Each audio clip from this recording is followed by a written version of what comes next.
Assalamualaikum warahmatullahi wabarakatuh. Perkenalkan, nama saya Imas Nani dengan NIM 2032400023, mahasiswa semester 4 kelas 4A, program studi pendidikan bahasa dan sastra Indonesia, Universitas Bali Bandung. Pada kesempatan kali ini, izinkan saya menyampaikan paparan materi mengenai gaya bahasa. Materi ini disusun dan disampaikan guna memenuhi tugas ujian akhir semester pada mata kuliah semantik yang diampu oleh Bapak Febri Restu Widianto, MPD. Mari kita mulai dengan sebuah pertanyaan sederhana. Mengapa saat kita mendengar lagu, membaca puisi, atau mendengarkan pidato seorang tokoh hebat, kata-katanya bisa membuat kita tersentuh, tersenyum, atau bahkan merinding?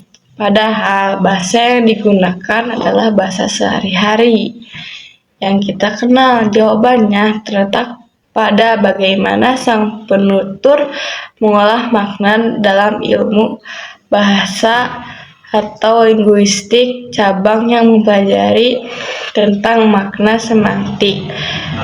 Dan cara kita mengolah makna tersebut agar memberikan dampak teoretikal, emosional, atau estetis disebut sebagai gaya bahasa semantik. Mari kita masuk ke bagian inti dengan mengumpas 5 kelompok utama gaya bahasa semantik yang paling sering kita jumpai dalam teks maupun percakapan. Kelompok pertama adalah kelompok perbandingan atau kiasan asosiatif yang pada dasarnya membandingkan suatu objek dengan objek yang lain berdasarkan kemiripan makna di dalamnya.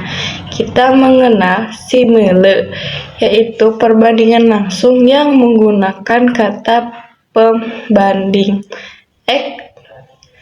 Eksplisit seperti kata bagaimana, laksana, atau bak. Contohnya dalam kalimat semangatnya membara, bagaikan api yang disiram bensin. Selain simile, ada metafora yang menghubungkan dua hal secara langsung tanpa menggabungkan kata. Perbandingan sama sekali.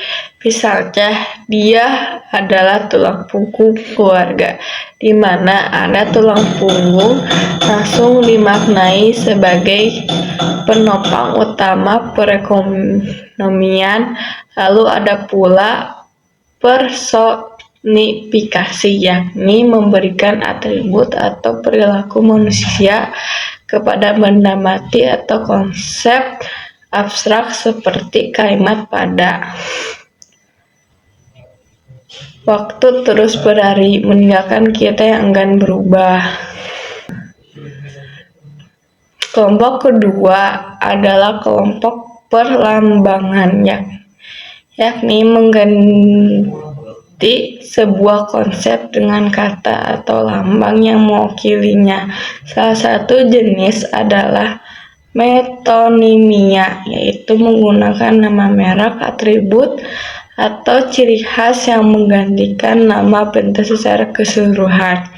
Contohnya, ketika kita berkata, setiap pagi ayah membaca Kompas sambil menikmati secangkir kopi, di mana kata Kompas di sini digunakan untuk menyebut surat kabar secara umum.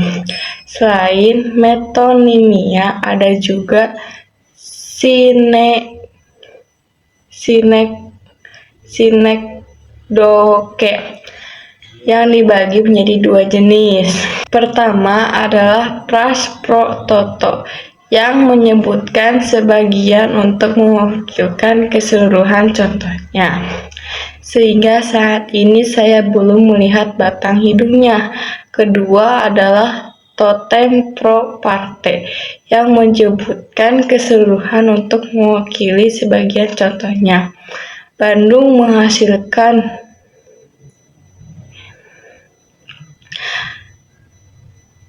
Contohnya, Bandung berhasil menjuarai turnamen olahraga nasional, padahal yang bertanding dan menang hanyalah tim atau atlet perwakilan dari kota Bandung.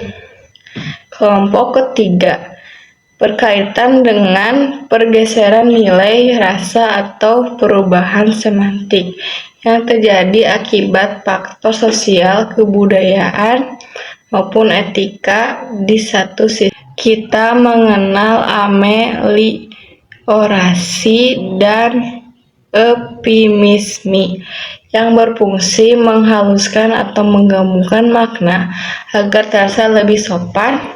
Contoh ameliorasi adalah menggunakan kata wisatawan untuk mengganti kata pelancong, sedangkan contoh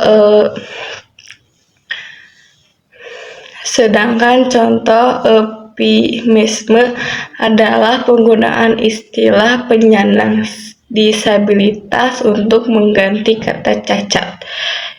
Di sisi lain, peyorasi dan dispismisme yang justru menurunkan nilai rasa sehingga makna terasa lebih kasar atau negatif demi menciptakan efek emosional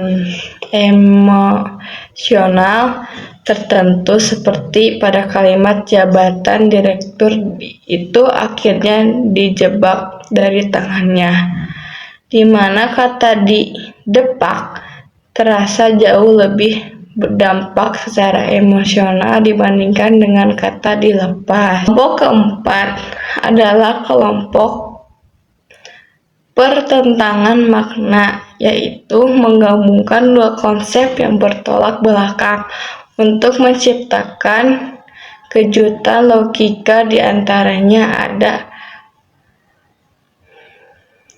antaranya ada paradok, yaitu pernyataan yang sekilas terkesan bertentangan dengan kenyataan, tetapi jika direnungkan justru mengandung kebenaran mendalam. Contohnya, keluarga ini terasa kesepian di tengah keramaian kota metropolitan.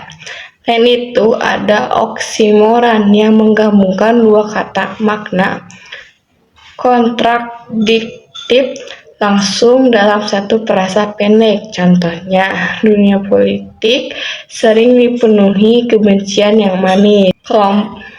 Kelompok terakhir adalah kelompok penegasan makna tambahan, yang salah satu jenis paling populer adalah hiperbola. Gaya bahasa ini menggunakan makna kata secara berlebihan hingga melampaui kenyataan wajar sehingga menekankan nilai rasa. Contohnya pada kalimat suara yang menggelegar membelah angkasa. Lantas, mengapa pentingnya bagi kita untuk menguasai gaya bahasa ini? Dari segi efektivitas komunikasi, gaya bahasa membantu kita menyampaikan pesan yang kompleks agar lebih mudah diimajinasi oleh pendengar melalui pemikiran visual dan asosiatif.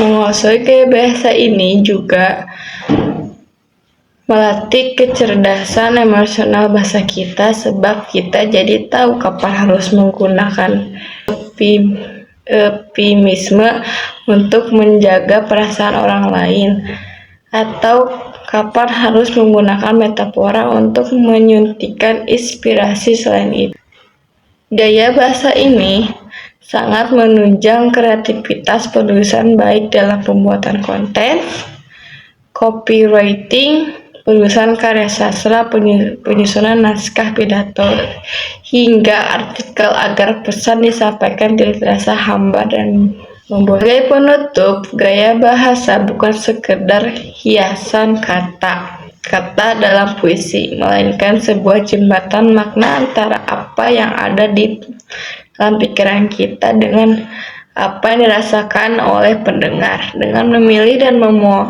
mengolah makna kata secara bijak, kita jadi hanya menyampaikan informasi, tetapi juga menciptakan kesan yang mendalam dan tak terlupakan. Kiasan materi gaya bahasa hari ini. Terima kasih banyak atas perhatiannya. Wassalamualaikum warahmatullahi wabarakatuh.